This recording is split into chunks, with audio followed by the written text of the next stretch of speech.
Bitcoin mueve miles de millones sin bancos, sin gobiernos y sin permisos.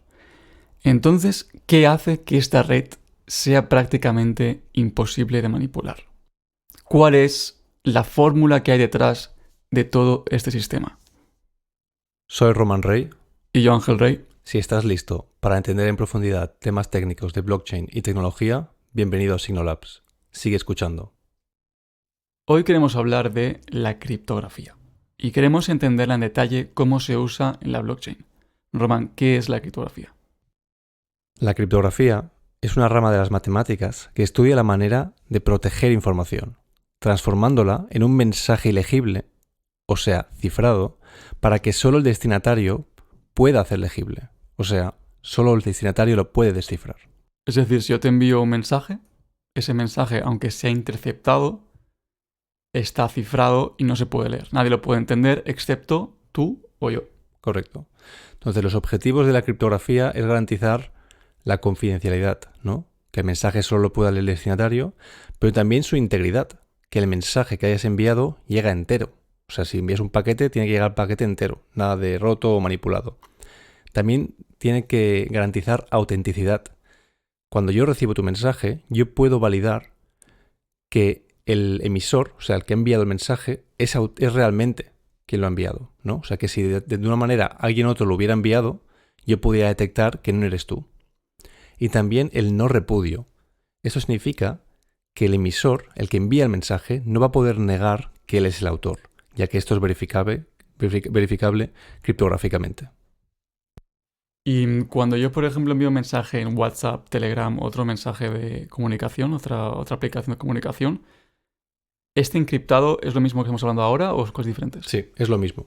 Al final, la criptografía no es algo que el ecosistema cripto ha traído. La criptografía lleva existiendo desde hace incluso miles de años, antes de Cristo, se podría decir, y es una tecnología usada sobre todo en temas de comunicación. Entonces, ¿por qué lleva usándose esto hace miles de años? O sea, hace miles de años eso estaba activo. Yo pensaba que todo esto de la criptografía tenía que ver con la evolución de la computación y la informática. Pues realmente ahí es cuando se ha desarrollado en su máximo esplendor, pero podríamos incluso remontarnos al siglo V a.C. con una cosa llamada la escítala espartana. Esto es básicamente un mecanismo muy rudimentario que se puede también entender como el primer mecanismo criptográfico que hemos tenido. Esto era básicamente, imaginaos que tenéis un palo, ¿no? Una vara, un poco gruesa, y tenéis luego una tira con palabras, con letras, con tu frase que quieres enviar, ¿no? Entonces, esta tira la enrollas en el palo. Y solo cuando la enrollas, cuando lees la vara verticalmente, puedes realmente leer el mensaje. Entonces, necesitas un palo de exactamente el mismo grosor para poder leerla, ya que si no las letras no encajarían, no salían alineadas y no tendría sentido lo que se escribe. Imagínate, vamos a ver, yo quiero enviar tu mensaje a ti, Ángel, ¿no? Cojo mi vara. Tú sabes que yo uso una vara de, por así decirlo, 5 centímetros de grosor. Entonces enrollo mi mensaje ahí, le enrollo esta tira, la escribo, luego la desenrollo y te envío la tira. Entonces, cualquier persona que la intercepte, si intenta leer esa tira no va a tener sentido, van a ser palabras prácticamente aleatorias.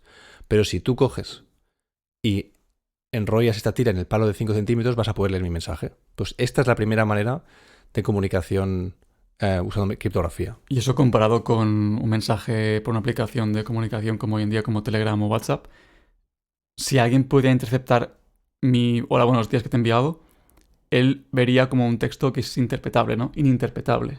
Exacto, es lo equivalente a la tira, ¿no? Pues este texto que interceptarían sería no tanto texto, sino como prácticamente números y caracteres aleatorios, pues es esta tira prácticamente aleatoria. La cosa es que, claro, si con una vara, pues tú siempre puedes ir probando todas las medidas de la vara y llegará un punto que podrás encontrar aquella vara que tiene sentido, ¿no? Una frase que tenga sentido. Y eso es lo que se conoce como un ataque de fuerza bruta, ¿no? Tú intentas todas las combinaciones, intentas todos los grosores de esta vara hasta dar con la que realmente hace que el mensaje se reconstruya. Es decir, que aquí la seguridad se basa en el tiempo y la energía, es decir, el tiempo que yo puedo hacer las combinaciones de los palos hasta encontrar un palo que tenga la grosor determinada para poder leer las letras, y también la energía que yo tengo con mis manos y haciendo todas las combinaciones. Sí, al final la criptografía no protege al 100%. Siempre hay una probabilidad ínfima en los mejores algoritmos utilizados, ¿no?, que protege el mensaje. Entonces, siempre va a haber una manera de craquearla asumiendo un coste computacional, que significa energía o dinero, para poder craquearla. A veces este coste computacional es incluso imposible, ya que ni con toda la energía del universo se podría llegar a descifrar. Por ahora. Entonces, vemos también otros mecanismos también de criptografía, si nos adelantamos ya un poco más en el tiempo, primero antes de Cristo, que es el cifrado César. Para hacerte una idea, da un buen entendimiento de qué tan simple puede llegar a ser la criptografía. Imaginaos que yo digo una palabra y entonces escribo esta palabra y muevo las letras sumándolas a la siguiente del abecedario. De tal manera que la A sería la B, ¿no? La C sería la D, la O sería la siguiente letra, etcétera, ¿no? Entonces, yo te diría este número primero, vale, las voy a mover 5 veces.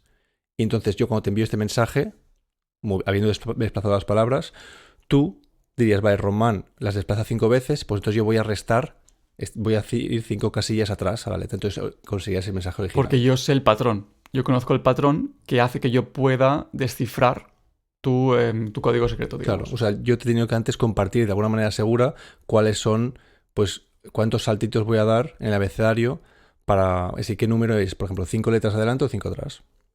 Entonces, como veis, esto al final se puede hackear, ¿no? O sea, si tú te pones un día, te sientas, coges los mensajes y te pones a probar, vale, pues sumo 1, sumo 2, sumo 3, así hasta 24 o 25 letras que tenga el abecedario, pues tarde o temprano vas a acabar encontrándolo. Entonces, aquí otra vez tienes que invertir un tiempo en poder descifrarlo.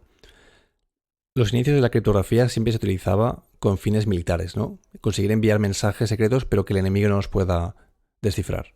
Entonces, esto al final se convirtió en un arma tecnológica, porque conseguir comunicarse de manera confidencial era una ventaja en una guerra.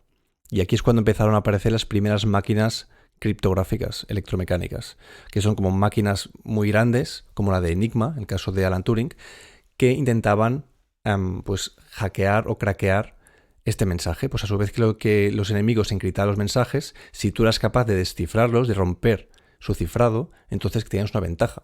Entonces, de la misma manera que se progresaba la criptografía, las maneras de hacer el mensaje aún más secreto, ¿no?, de aumentar este tiempo que tienes que invertir en descifrarlo, también se mejoraba la manera de conseguir romper estos cifrados. Y es el caso, por ejemplo, como curiosidad, de Bletchley Park.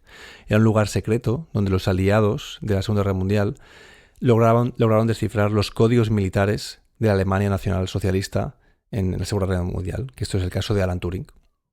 Entonces, desde entonces, la criptografía pasó a tener un fundamento matemático sólido. No era simplemente un método que alteraba un mensaje, sino pasa a tener una seguridad matemática. Los científicos empezaron a querer buscar esta seguridad también probabilística de conseguir enviar mensajes seguros, de que no sea una cuestión de tiempo de días, horas o meses, sino que realmente tiene que ser computacionalmente inviable tratar de romper un cifrado para tener esa seguridad. O sea que repetimos aquí entonces el punto es el tiempo y energía que necesitas para romper el cifrado. Claro. Que esto realmente lo veremos más adelante, pero este es exactamente el punto clave de Bitcoin, ¿no? Tu Bitcoin lo podrías hackear si tuvieras la energía y el tiempo necesario para hackear la clave privada. La cosa es que en el caso de la computación moderna, la criptografía moderna, para poder hackear a Bitcoin necesitarías, no sé si eran como 10 a la 53 millones de veces el tiempo que lleva el universo para poder realmente encontrar, para poder descifrar Bitcoin, cosa que lo hace al final teóricamente posible, pero prácticamente imposible. Esto realmente es una carrera que en inglés se dice cat and mouse race, la carrera del ratón y el gato, ¿no? Que tú mejoras, pero otro mejora. Tú mejoras, pero otro mejora. Entonces al final no hay un fin, es infinito, ¿no? La encriptación es infinita, siempre va a haber algo que puedes hackear y tienes que mejorarlo, hacerlo más complejo para que no te puedan hackear. A medida que los computadores, los ordenadores se hacen más potentes, pues obviamente ponen en peligro aquellos métodos criptográficos más débiles. Y es el caso, por ejemplo, del hash MD5, ¿no? Que esto era un mecanismo utilizado que acabó siendo comprometido, porque al final, con un ataque de fuerza bruta, con la mejoría de los ordenadores, era posible craquearlo. Vale, has mencionado el concepto hash. El concepto de hash es un concepto que hay que entender sí o sí para entender todo esto. Y además, si usas Bitcoin lo tienes que entender sin duda. ¿Qué es hash? Un hash es una función, es un mecanismo que toma un dato, como por ejemplo un mensaje, hola, ¿qué tal?, y lo convierte en otro que es aparentemente aleatorio, pero de una manera determinista. Entonces, ¿qué quiere decir esto? Yo, por ejemplo, escribo, hola Ángel, ¿cómo estás? Lo paso por esta función hash, por este O sea, mecanismo. una función matemática me imagino como si fuera una suma, pero muy compleja, ¿no? Sí, una suma, bueno, tiene sumas, tiene un montón de operaciones dentro que no vamos a entrar en detalle tampoco, pero al final lo que decía, ¿no? Pues tú escribes un mensaje, hola Ángel, ¿qué tal? Lo paso por esta función hash, por este mecanismo, y me devuelve un chorro de 1024 caracteres prácticamente aleatorios. Si yo cojo este dato y le vuelvo a pasar hola, ¿qué tal?, me va a devolver lo mismo. Pero si digo, por ejemplo, hola, ¿qué tal?, y en el qué le pongo un acento o un cambio mínimo, aunque sea un espacio en blanco, el hash, el resultado va a ser completamente diferente a el otro sin el cambio. O sea que realmente no hay un patrón exacto. Es decir, si yo añado una palabra extra en la frase que quiero hacer el hash, no puedo encontrar un patrón exacto. Porque claro, si puedo encontrar un patrón, volveríamos al problema de antes, ¿no? Si hay un patrón, yo podría, de alguna forma, hackearlo. De hecho, esto es lo que ocurrió durante la Segunda Guerra Mundial. Los aliados consiguieron descifrar los mensajes de las potencias del eje porque las potencias del eje utilizaban un mensaje para saludar a su líder, que no podemos mencionar, que sería algo como hola Adolfo, ¿no? Y creo que ya me entendéis. Y con este patrón, los aliados vieron que este patrón se repetía, por lo tanto, el cifrado que utilizaban no era suficientemente robusto y entonces pudieron al final descifrar los mensajes. Vale, o sea, yo le paso un input ABC y me devuelve un output 123. Este 123, que es el hash, ¿no? De mi mensaje del ABC, ¿no puedo de alguna forma volver al mensaje original? ¿No puedo volver al ABC?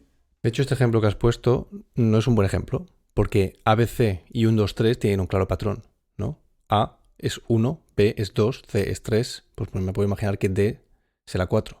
Entonces, al final, si tú escribes ABC, tú seguirás recibiendo como output, ¿no? Como resultado, un chorro de, me imagino, 1000 caracteres completamente, aparentemente aleatorios. Entonces, la cosa es esta, que si yo te doy este chorro de 1024 caracteres, tú no va a haber manera que tú puedas ver cuál es el original y tampoco vas a poder predecir cuál sería otro. Entonces es completamente, aparentemente aleatorio. No es aleatorio porque al final es una función determinista, ¿no? Queremos que siempre el mismo input dé el mismo resultado. O sea, pero determinista es que el input siempre da el mismo output. Exacto. Pero el output no siempre da el mismo input, ¿o también? No. O sea, esos son los casos de las colisiones. Hay veces que yo te puedo escribir hola Ángel, ¿qué tal? Y me dará un hash, ¿no? Un chorro de números aleatorios. Y igual si escribo ¿qué tal estás? 4 emoticonos y el texto del Quijote, igual por pura suerte, ¿no? Por pura potra, te da el mismo resultado, que es lo que se conoce como colisión. Pero esto es algo que se intenta evitar ya adrede cuando se hace una función de hash. Se intenta que estén muy esparcidos los outputs para que se eviten las colisiones. O sea, podemos decir que esto es un caso excepcional y es una desventaja, ¿no? De usar estos hashes porque hay una probabilidad, aunque ínfima, de colisión de que no funcione bien todo, ¿no? Exacto. Entonces tenemos el hash, ¿no? Hemos visto cómo es determinista, ¿no? Escribe su mismo input, sale un output aparentemente aleatorio y es imposible hacer el paso atrás. Y esto es lo que da lugar a la huella digital, ¿no? Porque esto permite identificar datos, puede detectar cambios. Si yo escribo un documento y tengo mi hash del documento, que es este chorro de números, si alguien modificara este documento y yo hiciera el hash, sacara el hash de este nuevo documento modificado, los hashes serían completamente diferentes. Entonces yo puedo detectar cambios. Hay una manera de verificar cuando alguien ha sido cambiado. Por eso es la huella, ¿no? La huella es única por cada documento de datos.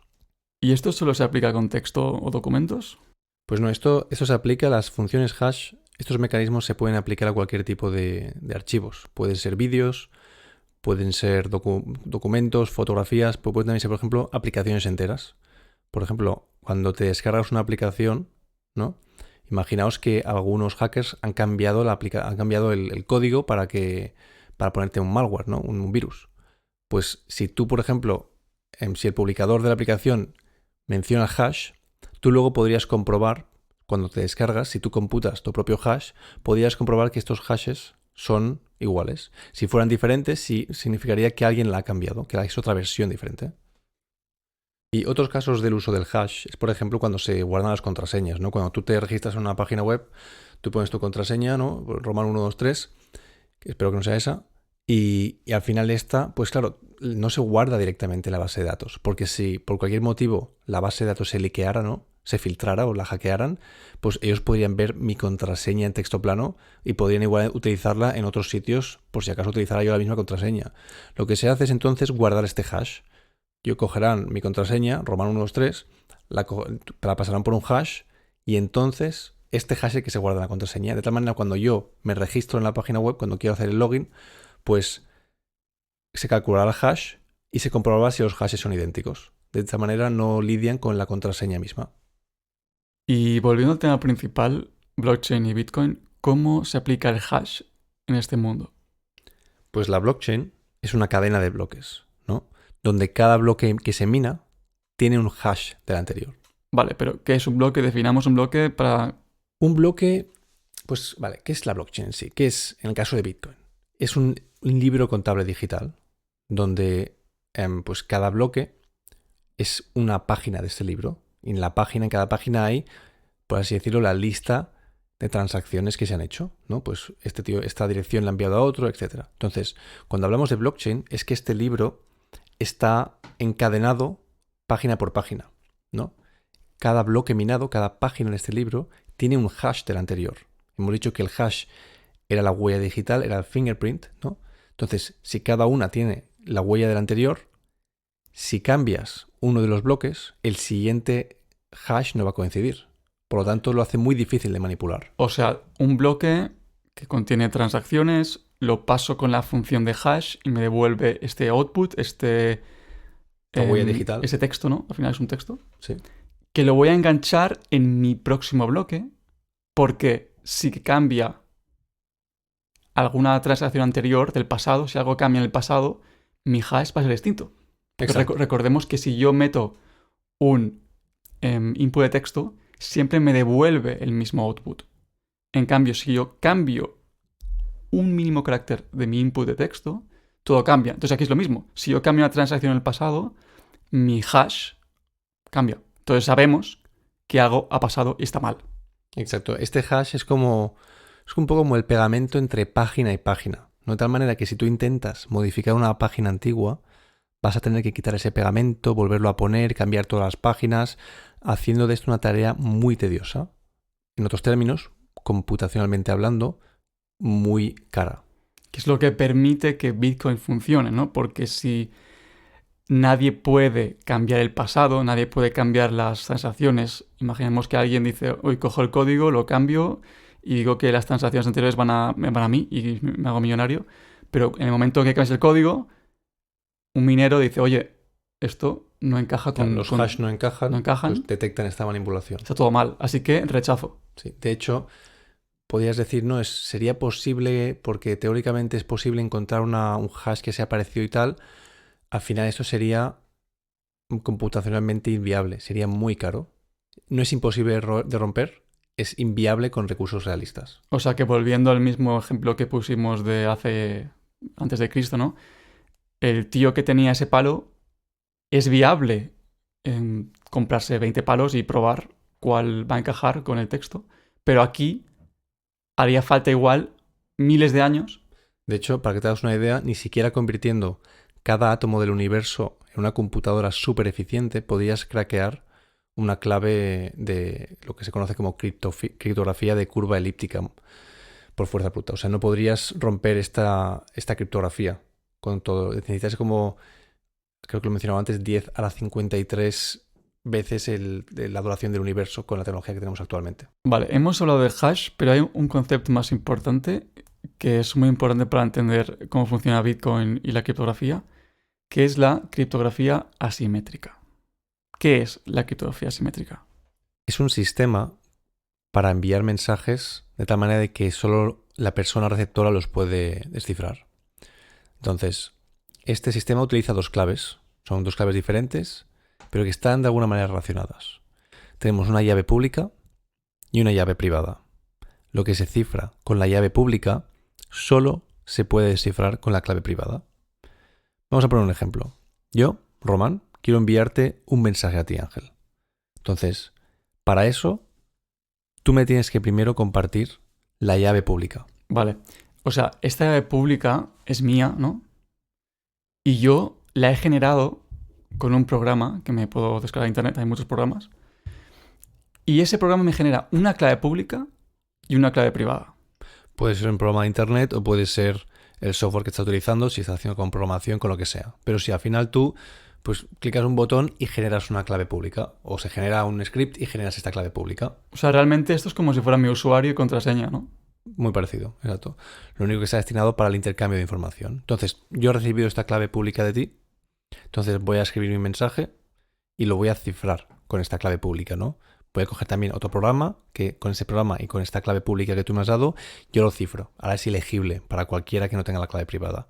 Yo te lo envío, tú lo recibes y con tu clave privada, es como la llave maestra, tú puedes descifrar todos los mensajes que se han cifrado con todas las llaves públicas que tú has generado. Y eso solo porque tú tienes mi clave pública, ¿no? O sea, yo te he compartido a ti, yo digo, oye, yo sé que Román me quiere enviar un mensaje, yo te doy mi clave pública y entonces tú, con esta información, puedes enviarme mensaje. Claro. Porque si no te envío mi clave pública, tú no puedes hacer nada. Exacto. Entonces tú al final tú puedes generar muchísimas claves públicas. Una para mí, una para tus amigos, lo que sea. Bueno, para cada persona, para cada emisor, generas una clave pública. De esta manera, yo no puedo saber lo que otros te están enviando a ti porque solo tengo la pública. Pero tú puedes saber qué te están enviando a ti. Yo tengo un ejemplo que quiero compartir que uso a día en mi trabajo. Yo en mi trabajo tengo compañeros que están remotos, que trabajan remoto en otros países del mundo y yo quiero compartir con ellos información confidencial, como contraseña, ¿no? Una contraseña, por ejemplo, para poder entrar a una base de datos o para entrar en algún servicio en la nube. Entonces, ellos lo que hacen es me comparten su clave pública, como el ejemplo que comentábamos antes, y yo ya sé, con esa información puedo cifrar mi mensaje y les envío el mensaje cifrado y ellos, desde su país donde estén, pueden coger este mensaje y descifrarlo. De tal manera que estoy compartiendo una información que está pasando por internet, que en teoría ahí hay riesgo de que alguien la pueda hackear, pero como esta encriptación nos protege, por ahora, nadie va a poder atacarla, nadie va a poder descifrarla, solo mi compañero que vive en China va a poder leer esta información. Y de esta manera comparto contraseñas, que es algo muy confidencial, de forma segura, ¿vale? Sería un ejemplo de un caso de uso de esta criptografía. Entonces, hemos visto cómo la clave pública sirve para cifrar mensajes que solo el dueño de la clave privada podrá leer. Pero también sirve para algo muy importante, que es verificar firmas digitales que se han hecho con la clave privada. ¿Qué significa esto? Si el dueño de la clave privada envía un mensaje firmado con su clave privada, los que tenemos la clave pública podemos verificar que ha sido realmente él quien lo ha enviado. En el caso de Bitcoin, este mecanismo se utiliza para realmente validar que quien está enviando las transacciones es el dueño del wallet, o sea, es el dueño de la clave privada. Cuando yo envío una transacción, la firmo con mi clave privada, entonces la red que tiene la llave pública es capaz de validar que realmente soy yo quien estoy enviando las transacciones. Y todo esto que estamos hablando, ¿cómo se aplica a los monederos digitales, a los wallets? Pues cuando creamos un wallet, lo primero que hacemos es generar la seed phrase, generar estas 12-24 palabras que se generan mediante números aleatorios. O sea, la frase semilla, ¿no? En español. Exacto. Esta va a ser la llave maestra de tu wallet. Si pierdes esta llave, si pierdes estas palabras, pierdes el control de tu wallet. Asume que has perdido todo lo que tenías ahí. Entonces, con estas palabras, con esta clave, tú generas una clave privada. De esta clave privada, tú puedes generar una clave pública que mediante haciendo un hash de esta clave pública, generas tu dirección. Vale, o sea, cuando yo quiero que tú me envíes a mí fondos, como dijimos antes, yo te envío el hash de mi clave pública. O sea, esa de 0x en Ethereum, por ejemplo, tienes el 0x no sé qué. Esto es un hash de la clave pública. Eso no es realmente la clave pública. Exacto. Entonces tú cuando envías una transacción, tú primero la confirmas con tu clave privada, la firmas, ¿no? y al firmarlo incluyes pues la firma y también la llave pública. Entonces, la transacción cuando un nodo la recibe, pues incluye la clave pública y la firma, por lo que puede verificar que ha sido enviado realmente desde esta dirección, ¿no? Y que realmente quien ha enviado la transacción posee la llave privada. Y al final la firma es este resultado matemático de tu llave privada y el hash de la transacción. Metemos el hash aquí para que incluya el contenido.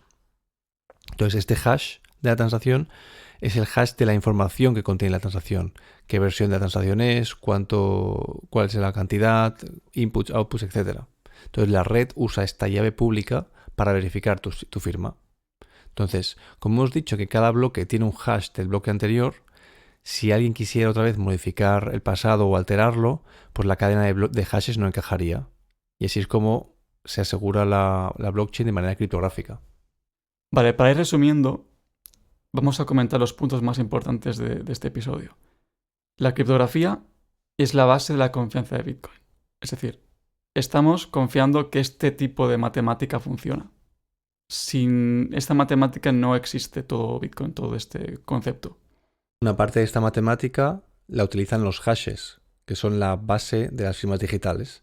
Recordad que los hashes son esta función que produce un resultado dado un input que es prácticamente aleatorio, pero determinista. O sea que siempre que el mismo input siempre va a dar el mismo output. Pero que es muy difícil hacer el paso atrás. Dado el output, es imposible volver al principio. Ejemplo es la clave privada, que con la clave privada generamos la clave pública, es un hash de la clave pública, pero con la clave pública no podemos saber la clave privada. Y al final, toda esta criptografía es teóricamente hackeable, pero prácticamente imposible con la tecnología actual. Recordad sobre todo la carrera del gato y el ratón, donde el gato el ratón encuentra maneras de escapar, pero el gato al final, tarde o temprano, acaba encontrando estas maneras y es una continua carrera armamentística. Recordemos el ejemplo de las potencias del eje de la Segunda Guerra Mundial. Ellos generan un cifrado para que los enemigos no les entiendan, pero los enemigos consiguen romper el cifrado. Entonces la solución sería que ellos hagan otro cifrado más fuerte. Y eso es infinito, ¿no? Y eso con Bitcoin pasa lo mismo. Ahora tenemos una tecnología que funciona, pero seguramente en un futuro se intentará romper. Entonces habrá que actualizar. Que hablando de actualizar Bitcoin, tenemos un podcast sobre cómo se actualiza Bitcoin. Pues esto ha sido todo. Muchas gracias por escucharnos y hasta la próxima. Adiós.